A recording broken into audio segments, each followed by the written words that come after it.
او همزولو السلام علیکم. په د ملک سیاسي لحاظ څخه به زموږ صوبایي چیرمین ناست دی، هغوی به سره خبرې کوي.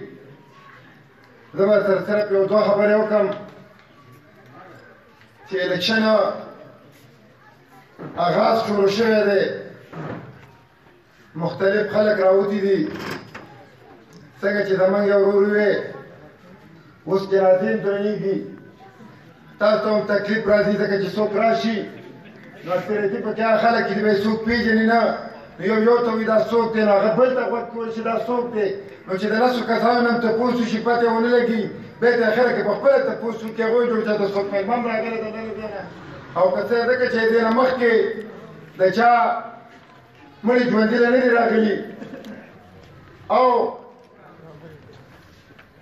موږ له داسې خبرې خوند نه راکوي چې چا پسې کوو.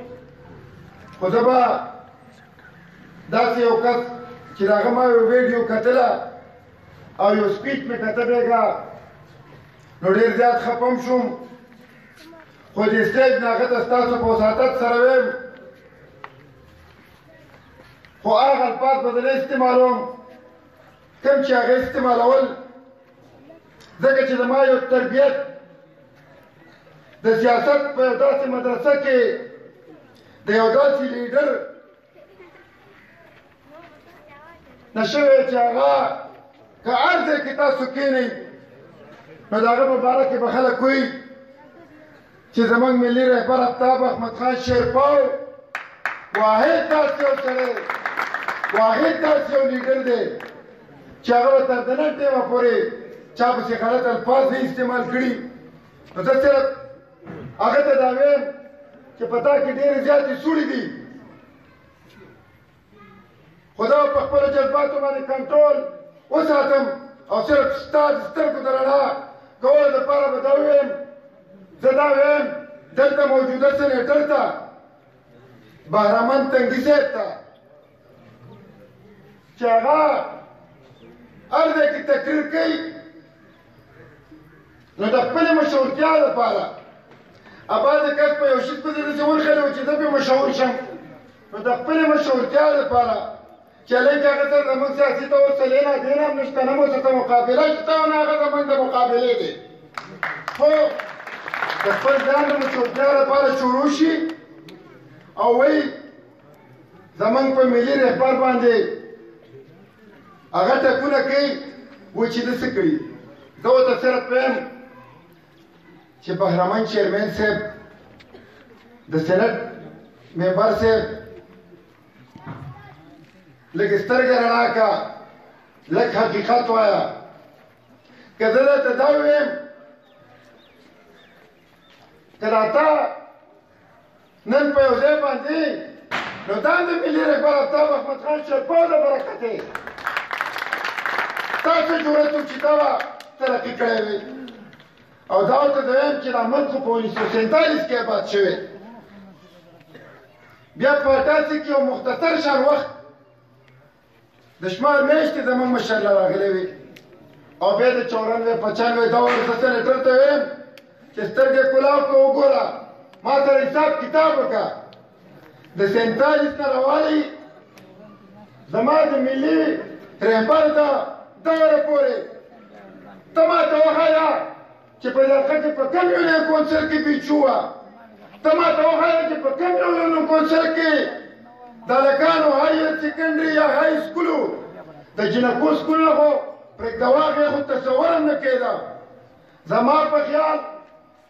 چې صرف په تنګي کې چېرته یو سکول و، زموږ د ملي مشر د دغه نه مخکې یو کېدای شي هغه هم زموږ شیرپاو صاحب جوړ کړی، خو دغه ما ته علم نشته، خو زه ورته دا ویم په فخر سره چې ته ما ته داسې یو یونین کونسل وښایه چې په هغه کې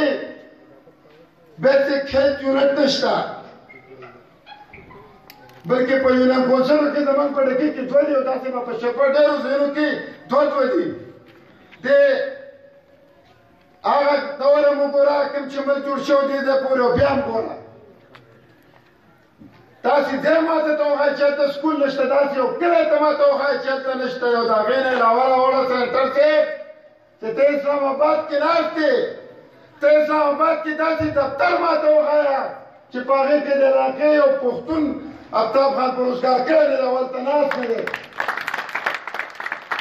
او تا هم سینیټر صاحب دا تپوس کوم او ته دا یو خبره کې چېرې زما ملي رهبر د پیپل پارټۍ شهداو ته نقصان ورسو او هغوی ته یې غداري وکړه د وطن سینیټر صاحب ستا او ستا لیډر زرداري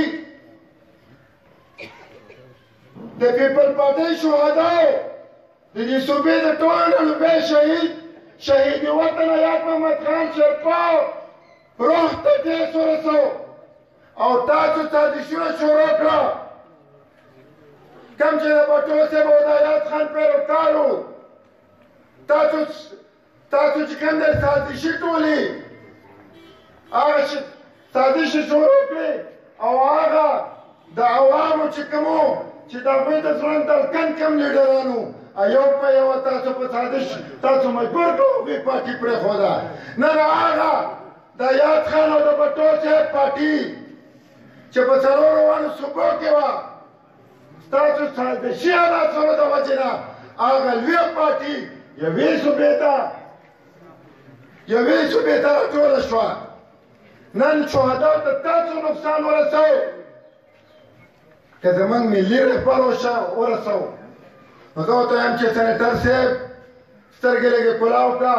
لږ حقیقت وګوره دا تپوس ته نه زه نه کوم چې تا په دې دواړه سینیټرۍ کې څه راوړه ځکه چې ما خو چېرته ونه لیدل کله ناکله چې ته ټرانسفرمر را په مخه کړی خو دونه موږ سیاست وکړو ما خو چېرته بېستن او بېتار اوسه پورې ټرانسفرمر نه و لیدلی خو پته نه لګېږي چې دوی ته راستنې او دا تارونه څه کي په هغې موږ پوهېږو چې دغه ټرانسفرمر تا په کومه طریقه باندې راوړی هغو د محکمې یو پروګرام دی چې 85 کوم دی کې آبادي سوي خلیل ور زموږ ناست دی چې ډېره یې نو سوي دي دا خبرې مې چې هغه ته کولې نو دا ورته زه ویم چې سینیټر صاحب